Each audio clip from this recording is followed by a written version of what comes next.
ఆదికాండము 49వ అధ్యాయము 5, 6, 7 వచనాలు.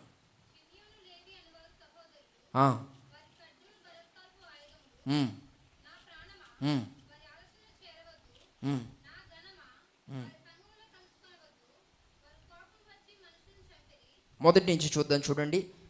షిమ్యోను, లేవి అనువారు సహోదరులు, వారి ఖడ్గములు బలత్కారపు ఆయుధములు. నా ప్రాణమా, వారి ఆలోచనలో చేరవద్దు. నా ఘనమా, వారి సంగముతో కలిసి కొనవద్దు.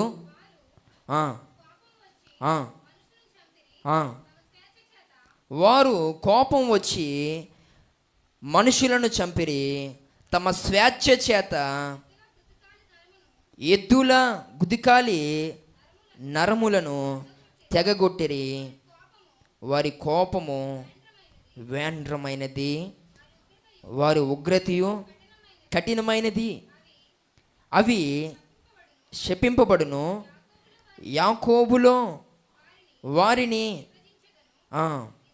విభజించెదను, ఇశ్రాయేలీయులలో వారిని చెదరగొట్టెదను. అంటే షిమ్యోను రెండవదిగా పిల్లారా కోపిష్ఠుడు. షిమ్యోను రెండవదిగా ఎవరు? కోపిష్టివాడు.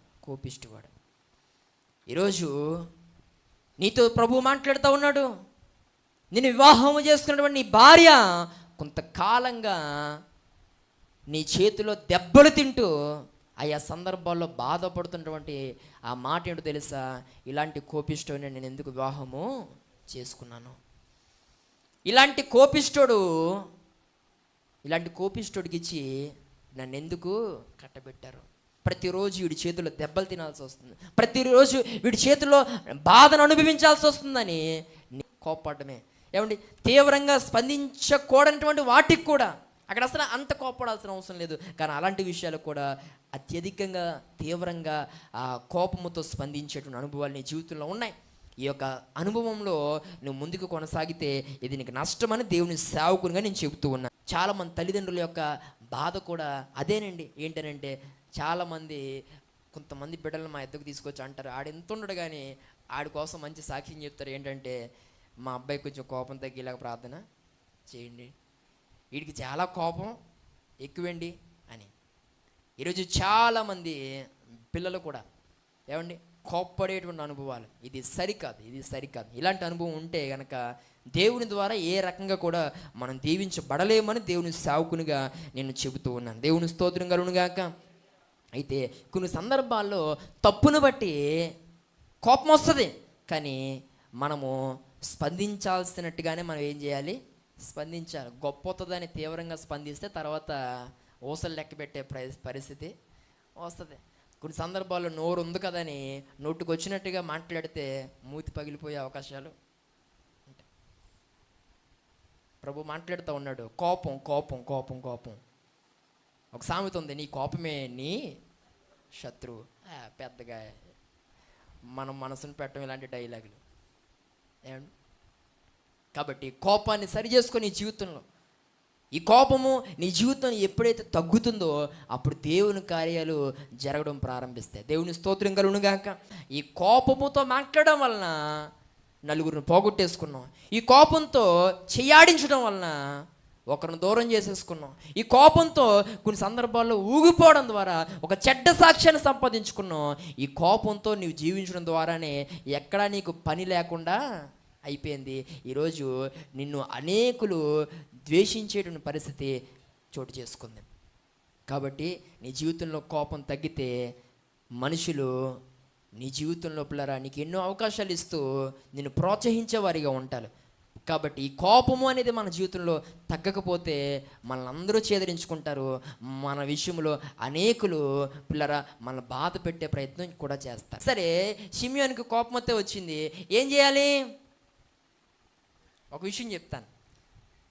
తన సహోదరికి అలాంటి నష్టం జరిగిందని ఆ విషయం విన్నప్పుడు కోపం వచ్చి వెళ్ళి ఎవరిని వేస్తాడు చెప్పండి? షెకెమును చంపేశాడు. అయిపోయిందా? చేసిన దానికి ప్రతిగా చేస్తాడు. కోపం తగ్గాలా లేదా? ఏమండి, ఇంక తగ్గిపోవాలి కదా. చేసిన దానికి మరలా తిరిగి చేస్తాడు, ఇక అయిపోయింది. కానీ పిల్లారా, ఇతని జీవితంలో అలాంటి అనుభవం మనం చూడం. ఎద్దులు ఏం చేశాయండి? వాటి యొక్క నరములు కూడా తెగ్గొట్టాడట. ఎద్దుల యొక్క నరములు కూడా షెకెము ప్రాంతంలో ఉన్నటువంటి ఆ ఎద్దుల యొక్క నరములు ఈ యొక్క షిమ్యోను లేవి కలిసి ఏం చేశారట? తెగ్గొట్టినట్లుగా. అందుకే నేను చెప్తా ఉన్నాను, కొన్ని సందర్భాల్లో పిల్లరా మనము కోపం వచ్చేదేమో భర్త మీద, కానీ పట్టుకుని బాధేసేదేమో పిల్లల్ని. ఆ ఓటం కాదనిది, ఆ వాలకం కాదా, మొఖమా నవ్వుతున్నావు చెప్తుంటే. ఎన్ని సందర్భాల్లో భర్త మీద కోపం బిడ్డల మీద చూపించావు నీవు? ఎన్ని సందర్భాల్లో భార్య మీద కోపం బిడ్డల మీద చూపించావు నీవు? నీవు కూడా సిమ్యోను లాంటి దానివే, సిమ్యోను లాంటి వాడివే. ఈ ప్రత్యేకమైన సమయంలో దేవుడు నీతో మాట్లాడుతున్నాడు, జాగ్రత్తగా విను. ఆ పరిస్థితిని బట్టి మనం చూసుకోవాలి, కానీ మరొక దాని మీదకి మన కోపం మళ్ళడానికి వీలు లేదు. అది కూడా నష్టమే మన జీవితంలో. ఏమండి, చిత్తకు కొట్టేసుకుంటాం, దాంట్లో ఫోన్ పోగొట్టేసుకుంటాం. ఇప్పుడు రక్తాలు గారిపోతున్నాయి, ఇప్పుడు ఎవరికో ఫోన్ చేయాలి, ఆ ఫోన్ పోగొట్టేస్తావు, మరేంటి ఇప్పుడు ఏం చేస్తావు? ఫోన్ ముందే పగలగొట్టావు కదా, అదేమో ఇప్పుడు ఆన్ అవుతలేదు. అంబులెన్స్ ఫోన్ చేస్తావా? మీ నాన్న రమ్మంటావా? పోనీ ఎవరినైనా సహాయం కోరతావా? అవకాశమే లేదు. ఏం చేసావు? ఏమండి, ఆడు గోబేదో పగలగొట్టో, దీన్ని పగలగొట్టకుండా ఉంటే ఏదో ఒక సహాయం దాని ద్వారా నీకు కలిగేది. కానీ దాన్ని కూడా నువ్వు మరి చెడగొట్టుకున్నావే. ఇలాంటి నష్టాలు నీ జీవితంలో జరుగుతాయి. కాబట్టి కోపం కోపం కోపం మన జీవితంలో మనకే మరలా నష్టాన్ని తీసుకొచ్చి పెడుతుంది. నీ బిడ్డల ముఖం చూడు ఒకసారి. ఎన్ని సందర్భాల్లో నీ చేతిలో దెబ్బలు తినేస్తారు వారు, కారణం లేకుండా, నిష్కారణంగా.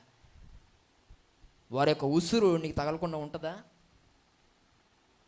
వారు ఏడ్చినప్పుడు దేవుడు వారి బాధను చూచాడు, వారి యొక్క ఆ ఏడుపును దేవుడు విన్నాడు. ఖచ్చితంగా తగిన సమయం ముందు నీకు బుద్ధి చెప్తాడు, జాగ్రత్త. దేవుని స్తోత్రం కలుగునుగాక. కోపం ఇష్టం వచ్చినట్లుగా ప్రదర్శిస్తే దాని ద్వారా నువ్వు నష్టపోతావు అని చెప్పడంలో ఏ విధమైన సందేహము లేదు. దేవుని స్తోత్రం కలుగునుగాక. నీ కోపం ఒక వ్యక్తి విషయంలో కలిగితే ఆ వ్యక్తి విషయంలో చూపించు, ఆ కోపం మరొకరి విషయంలో చూపించడానికి వీల్లేదు. ఏమండి, ఒక చోట ఆవేశంగా మనం మాట్లాడేస్తే అదే పరిస్థితిని మరొక చోట నువ్వు అప్లై చేయడానికి వీల్లేదు. అలా చేస్తే అది నీకు నష్టం. ఈ యొక్క ప్రత్యేకమైన సమయంలో షిమ్యోను పిల్లరా కోప్పడింది షెకెము మీద, ఆ వ్యక్తిని చంపేస్తాడు, అయిపోయింది. కానీ అంతటితో ఆగలేదు. మోగ జీవుల యొక్క ఆ నరాలు ఏం చేశాడట? అవి నల్లైపోయాయి. మళ్ళా అవి ఏం చేశాయండి? నేటి దినాన్ని నా మాట్లాడు నా ప్రియ సహోదరుడు, పిచ్చి కోపం నీ జీవితంలో కూడా కొన్ని సందర్భాల్లో ఇలాంటి కోపమే. అర్థం పదం లేని కోపం, ఉపయోగం లేని కోపం. ఎందుకు కోపపడుతున్నామనంటే సరైనటువంటి సమాధానం చెప్పలేనటువంటి కోపం, ఆధారం లేని కోపం, ప్రూఫ్ లేని కోపం ఈరోజు నీ జీవితంలో ఉంది. ఇది నీకు నష్టం కదా. కాబట్టి సరిచేయబడితే దేవుని కార్యాలు మన జీవితంలో జరుగుతాయి. దేవుని స్తోత్రం కలుగునుగాక. షిమ్యోను పిల్లరా జీవితంలో ఇలాంటి ఒక నష్టం జరగడాన్ని బట్టి అతడు దీవించబడలేకపోయాడు. మోషే పిల్లలు ఒకనొక సందర్భంలో అన్ని గోత్రాలని పిల్లరా ఆశీర్వదించడానికి ప్రయత్నం చేస్తాడు. అయితే అన్ని గోత్రములను పిల్లరా మోషే ఆశీర్వదిస్తాడు. కానీ ఈ యొక్క షిమ్యోను గోత్రము మనకి కనిపించదు. కారణం ఏంటంటే అతని కోపం, లేకపోతే అతడు తన జీవితంలో చేసినటువంటి నరహత్య. దేవుని స్తోత్రం కలుగునుగాక. ఈ యొక్క ప్రత్యేకమైన సమయంలో మోషే 11 గోత్రాల వారిని పిల్లరా ఆశీర్వదిస్తాడు, బ్లెస్ చేస్తాడు. అయితే అక్కడ షిమ్యోను గోత్రం మనకి కనిపించదు. షిమ్యోను దీవించబడలేకపోయాడు, ఆశీర్వదించబడలేకపోయాడు. కారణం ఇలాంటి అనుభవాలే. నీ జీవితంలో కూడా ఇలాంటి అనుభవాలతో నువ్వు ముందుకు కొనసాగితే కనుక అది నీకు దీవెన కాదు అని దేవుని సేవకునిగా నేను తెలియజేస్తున్నాను.